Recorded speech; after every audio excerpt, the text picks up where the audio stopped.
Guys, namili kami doon sa Korean store. So, ipakita ko sa inyo yung aming pinamili. Ito seaweed.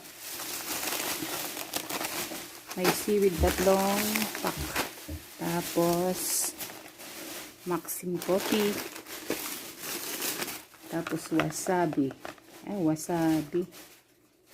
Wasabi. Otoge, preferred. Wasabi. Para ito sa sushi rolls. Tapos, yung pambalot naman sa sushi roll. Ayan. 2. Tapos, buldak. Yung cream carbonara.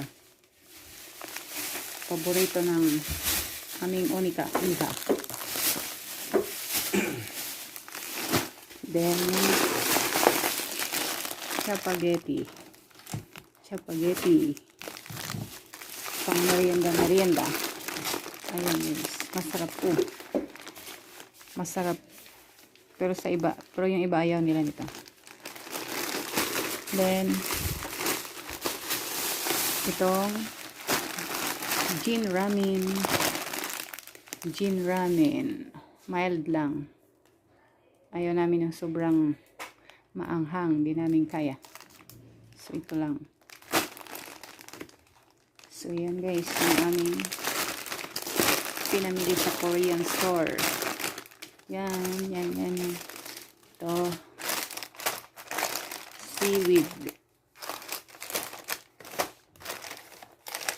Yan. Tapos, coffee. Syempre, coffee lovers tayo eh. So, ito. So, yan lang guys. Bye-bye.